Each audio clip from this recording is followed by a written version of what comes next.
සුබ දවසක්. පසුගිය සතිය තුළ යම් දේවල් ගැන පොඩ්ඩක් ඉගෙන ගනිමින් ඉන්න අතරතුරදී මට ලස්සන දෙයක් හම්බ වුණා. ලස්සන දෙයක් කිව්වට ඒක ඔබ දන්න දෙයක්. නමුත් අපි නොකරන දෙයක්. මොකද්ද? යේසුස් වහන්සේගේ චරිතය තුළින් සැබෑවටම පෙනුන දෙයක්. ඒ මොකද්ද කියනවා නම් අපි සුභාරංචිය කීමේ අභිලාෂය නැත්තම් අරමුණ තුල ගැප්පෙන්නා වූ කාරණයක්. ඒ අභිලාෂය තුල රැඳෙන්නා වූ කාරණයක් ගැන තමයි අපි කතා කරන්න යන්නේ.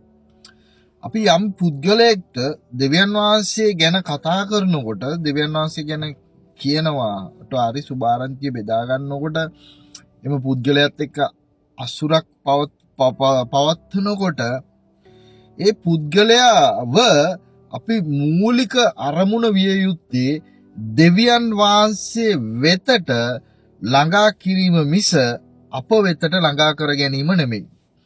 හරිද? අප වෙතට ළඟා කර ගැනීම නෙමෙයි දෙවියන් වහන්සේ වෙතට ළඟා කර ගැනීම. මොකද අපි මිනිස්සුયો යම් දුර යනකොට අපි සමහර විට ඇදහිල්ලෙන් වැටිලා ගිය වෙලාවට නැත්නම් දෙවියන් වහන්සේ අපිට එපා වුණේ වෙලාවට දෙවියන් වහන්සේ අතහැරලා යන වෙලාවට. හරිද? අතහැරලා යන වෙලාවට. එතකොට අපිව අනුගමනය කරන්න කිව්වොත් අපිවට ඒ මිනිස්යාව රඳා පවත්වුවොත් වෙන්නේ ඒ මිනිස්යා කඩාගෙන වැටෙනවා. මක් නිසාද? අපි දෙවියන් වහන්සේ මත ඒ මිනිස්යාව ගොඩනගලා නැති ඉඳා. සමහර වෙලාවට මිනිස්සු හම්බ වෙනකොට අපිට සමහර වෙලාවට පැයකට හම්බ වෙන මිනිස්සු ඉන්නවා කතා කරනකොට. විනාඩි 5කට හම්බ වෙන මිනිස්සු ඉන්නවා. දැන් මයිත් එක්ක කතා කරන ගොඩක් කට්ටිය ඉන්නවා. එක දවසට හම්බ වෙන කට්ටිය ඉන්න. එක මොහොතකට හම්බ වෙන කට්ටිය ඉන්න. මෝල් එකක් ඇතුලේ ඉන්න පුළුවන්. වෙන කොයි හරි වෙන්න පුළුවන්. නැත්තම් චර්ච් එකේ වෙන්න පුළුවන්. වෙන තැනක වෙන්න පුළුවන්.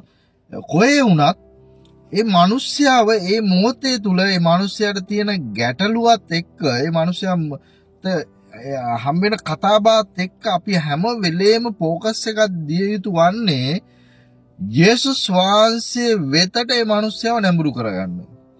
දැන් ඒ මොහොතේ ඒ කතාබහය තුලදී එලිදරව් කරන්න ඕනේ අපි ගැන වර්ණනා කරනවා වෙනුවට යේසුස් වහන්සේ ඔබගේ ප්‍රශ්නය තුලදී කියා කරන ආකාරය ගැන ඔහුට ඇදහිල්ලක් ඇති වෙන ආකාරයට පැහැදිලි කරලා දෙනවා නම් ඒක තමයි වටින්නේ. තිත්ත වුණත් ඇත්ත කියන එක.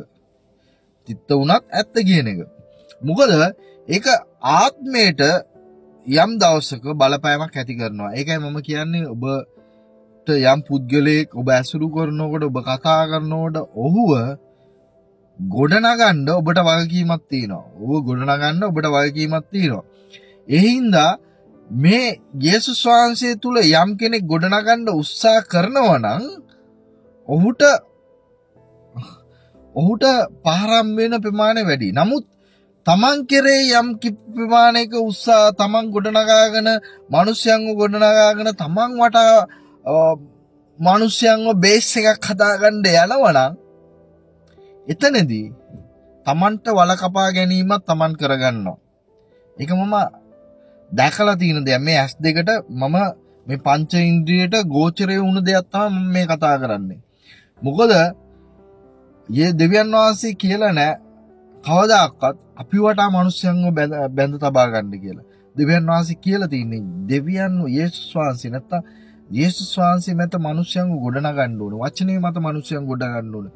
ඔවුන් කුඩා දරුවෙක් හෝ වේවා වචනේ මත ගොඩනගුණොත් ඔහු යම් දවසක යම් දෙයකින් යම් පසුබෑමකට ලක් වෙලා ඔහු නැවත ලෝකෙට ගියත් ඔහු නැවත දෙවියන් වහන්සේගේ වචනේ නිසා නැවත ඌට මතක් වෙලා එන්න ඉඩකඩ බොහෝ අවස්ථා වෙලා තියෙනවා. අපි ඒක දැක්කා කීකරු පුත්‍රයයි.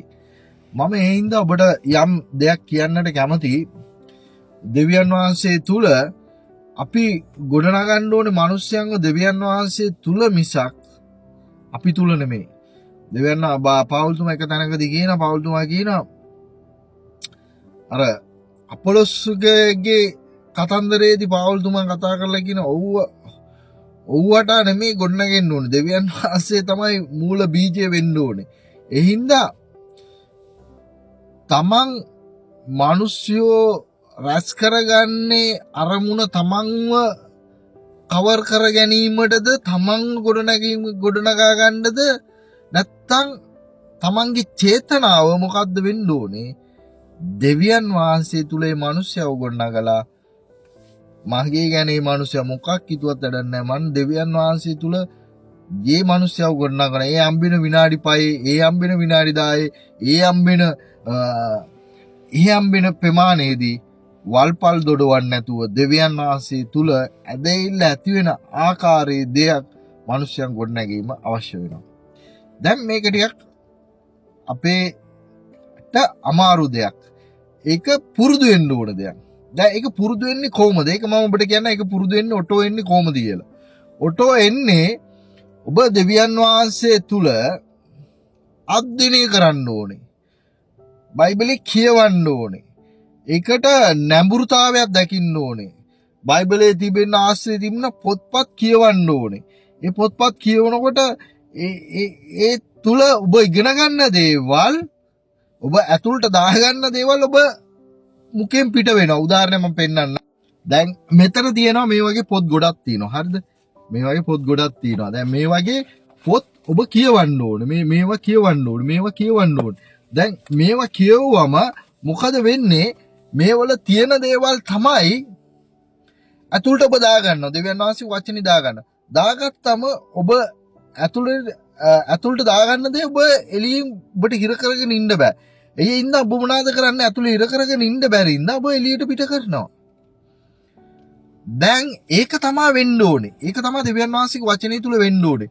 උදාහරණයක් ඇටියට දැන් අපේ කේලම් ආගෙන හිටියනම් අපි කුණුම දාගෙන හිටියනම් ඇතුළට දාගෙන කුණුම දාගෙන හිටියනම් අනිත් එකාට බෙදා දෙන්නෙත් කුණුම තමයි. හරිද? කෝල් එකක් ගත්තා. WhatsApp ගත්තා, කෝල් එකක් ගත්තා, YouTube ගත්තා, Facebook ගත්තා ඔක්කොම කුණුම තමයි. දෙවියන් වහන්සේගේ එලිදරව්වක් එන්නෙම නැහැ. එලිදරව්වක් නැහැ. 0. ඒ හින්දා මම ඔබට දෙයක් කියන්නට කැමතියි. දෙවියන් වහන්සේ මත මිනිස්සෙක් ගොඩනගන්න අපිට උමනාවක් තියෙනවා. සුභාරංචියේ අභිලාෂය ඒකයි. අභිලාෂේ මිනිසයන්ට කුමු පුරෝණ එක නෙමෙයි. දෙවියන් වහන්සේ සුභාරංචිය තුල අභිලාෂය තමයි දෙවියන් වහන්සේ වචනේ තුල මිනිසයන්ව ගොඩනැගීම. ඒක විනාඩි 5ද 10ද යාඥාවකද සුභාරංචි සේවයේද නමස්කාරයේද ඔබ මූණ දෙන කොතන මෝල් එකට යනවා වෙතනව වාහනේ එළවනකොට හම්බෙන පුද්ගලෙක්ව දාගෙන යන ගමන් කොහේ හරි ඒක ඔපචුනිටි එකක් කරගන්න ඕනේ. මම ඉංග්‍රීසියෙන් කිව්ව හරියද නැහැ. ඒක අවස්ථාවක් කරගන්න ඕනේ. දෙවියන් වහන්සේ තුල වචනය ඒ මනුස්සයාගේ ඔළුවට දාන්න. ආත්මයට කාවදින විදියට දාන්න. හරිද? අනුන්ගේ ඕපස් එකක් රස කරගෙන කියනවට වඩා යේසුස් වහන්සේගේ ගැන එලිදරව්වක් රස කර ටොපික් එකක් තුලින් කියනවනම් කොච්චර ඒ මිනිස්යාගේ ප්‍රශ්නෙකට විසඳුමක් එයිද? එහෙනම් මම ඔබට දෙයක් කියන්නට කැමතියි. අද දවසේ මිනිස්සයා අකමැතිම දේ. නමුත් මම නැවත වාරයක් කියනවා අපි වටා ගොඩනගා ගන්න මිනිස්සු යනවනම් අපි ගොඩක් වෙලාවට කේලම් කී ඕපස් ඔය ඕපාදූප කතා කර තමයි අපි වටා මිනිස්සු ගොඩනගා ගන්න යන්නේ. දෙවියන් වහන්සේ මත මිනිස්සු ගොඩනගා ගන්නව නම් උගේ මුකෙන් දෙවියන් වහන්සේගේ වචනේ එලිදරව්, දෙවියන් වහන්සේගේ වචනේ රහස්, දෙවියන් වහන්සේගේ වචනේ තියෙන අභිරහස් ඔවුන්ගේ මුඛය තුලින් නික්කෙනවා. ඒ හින්දා අද දවසේ මම ඔබට දෙයක් කියන්නට කැමතියි. ඔවුන්ගේ ආඥා කරන විදිය වෙනස්, කතා කරන විදිය වෙනස්, ඔවුන් දේශනා කරන ස්ටයිල් වෙනස්. ඒ හින්දා අද දවසේ මම ඔබට දෙයක් කියන්න කැමතියි. මිනිස්යා මත මිනිස්යා ඕගලන් වටා ගොඩනගා ගන්න එපා. මිනිස්යන්ව දෙවියන් වටා ගොඩනගන්න ඔබට වගකීමක් තියෙනවා. ඒ වගකීම පාර අරින්න එපා. ඔබ දෙවියන් වහන්සේ තුල සේවය කරන කෙනෙක් නම් මේ වගකීම ඔබට අනිවාර්යයෙන්ම බැහැර කරන්න බෑ. ඔබ කළ යුතුයි. ඔබ නොකළොත් ඔබට රිටර්න් එක අනිවාර්යෙන් එනවා. ඒක මතක තියාගන්න. ඒක ලොවෙත් නෑ, ලොවි ගයෙත් නෑ. ඒක එනවා. ඒ හින්දා ඔබ වටා මිනිස්සු ගොඩනගන්න බයිබලයේ කොතනවත් කියලා නෑ. දෙවියන් වහන්සේ වටා මිනිස්සු ගොඩනගන්න. දෙවියන් වහන්සේ ඔබට ආශිර්වාද කරයි, දාසකින් ආශිර්වාද කරයි. ඔබ සැමට ජේසු පීඨයි. සුබ දවසක්. ආමේන්.